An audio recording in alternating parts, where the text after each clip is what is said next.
ক্যান্সারে আক্রান্ত তৌহিদ আফ্রিদি। আলোচিত সমালোচিত কন্টেন্ট ক্রিয়েটর তৌহিদ আফ্রিদি লিভার ও ক্যান্সার আক্রান্ত বলে জানিয়েছে তার আইনজীবী খায়রুল ইসলাম। সোমবার 25 আগস্ট আদালত প্রাঙ্গণে সাংবাদিকদের তিনি এ তথ্য জানান।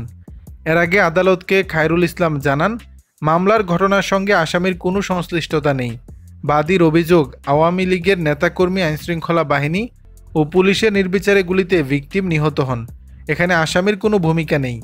গত বছরের 11 নভেম্বর এ মামলার বাদী এফিডেভিট করে বলেছেন, তথ্যগত ভুলের কারণে তার নাম যোগ হয়েছে। তাকে এ মামলায় খালাস দিলে বাদীর কোনো বাধা নেই। এ কারণে তাকে রিমান্ডে নেওয়ার যৌক্তিকতা নেই।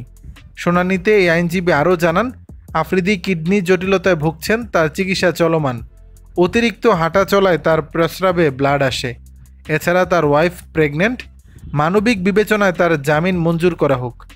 বাদীর আইনজীবী ইব্রাহিম খলিল, ঢাকা মহানগর আদালতের অতিরিক্ত পাবলিক প্রসিকিউটর শামসুদ্দোহা সুমন। এ সময় আফ্রিদির 7 দিনের রিমান্ড মঞ্জুরের প্রার্থনা করা হয়। কাঠগড়ার লোহার রেলিংয়ে হাত দিয়ে মনোযোগ দিয়ে শুনানি শুনেন আফ্রিদি। পরে আসামি পক্ষের আইনজীবী আদালতকে জানান, আন্দোলনের পক্ষে ছিলেন আফ্রিদি। আন্দোলনের সময় ছাত্রদের পক্ষে তার একাধিক পোস্ট আছে। এ সময় এজলাসে ফের হট্টগোল শুরু হয়।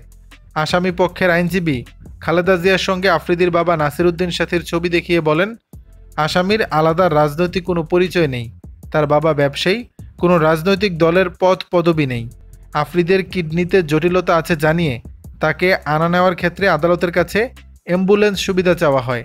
এরপর আদালত তার জামিন আবেদন নামঞ্জুর করে 5 দিনের রিমান্ড মঞ্জুর করে আদেশ দেন।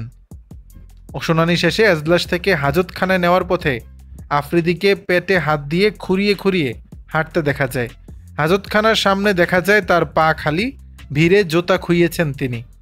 দর্শক, বিষয়টি নিয়ে আপনাদের মতামত জানাবেন নিচের কমেন্ট বক্সে।